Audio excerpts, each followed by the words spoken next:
Disappointing game, to say the least.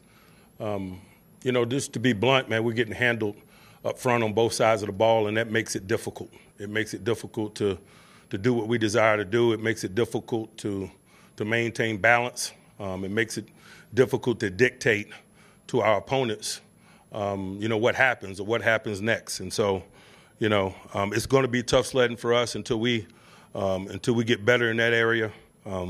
We were not good in that area. We were JV again tonight, and I'm talking about up front on both sides. We lost the battle in the line of scrimmages, and that's football. We make no excuse. It is what it is.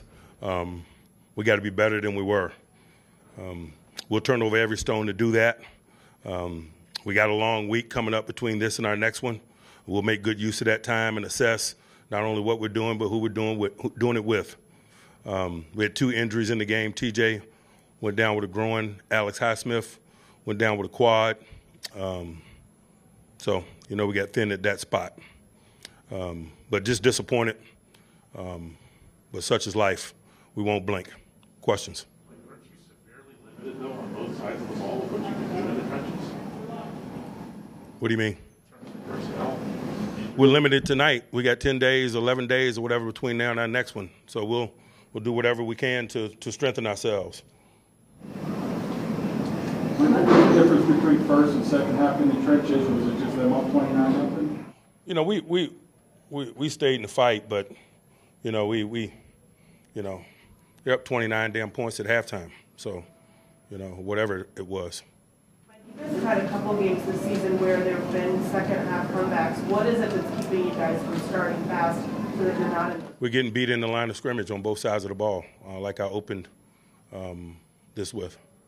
Really is, I'm not going to make it more complex than what it is. Football is a complex yet simple game.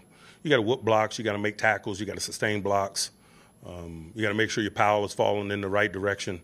We're not doing those things. We're not doing those things nearly consistently enough to hang our hat and find the type of footing to have consistency in performance.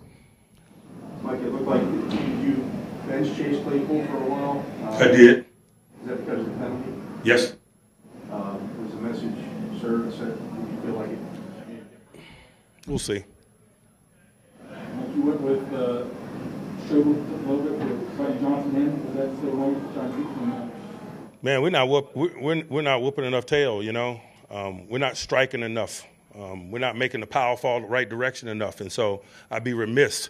I'd be doing that group a disservice if I didn't look at all options. And Buddy's an option that has worked, and so we played him some.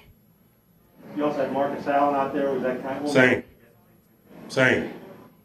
We will not be bashful about turning the stones over. When you say not be bashful, does that extend to the coaching staff at this point? What do you mean? Do you make any A coach hadn't made a play, sustained a block, made a tackle, and I know I hadn't in a long time. Anyone else? Mike, what did you see from the middle huddle offense that seemed to work well against them? When they're up like that, they're gonna allow you to move the ball some. I'm not gonna make more out of that than what it is, man. I gave you guys a synopsis from my perspective, and maybe I'll give you a little bit more detail the next time we come together. But that's my gut and knee-jerk reaction because that's what I saw. How did you think Derek and Taco played with those two guys down? I just appreciate their efforts. Those are guys that are new to us and hadn't played a lot, and they quickly became every down players. And so I appreciate their efforts, but efforts don't get the job done. We didn't put enough pressure on the quarterback, but that's life. All right, thanks, Coach. Thanks.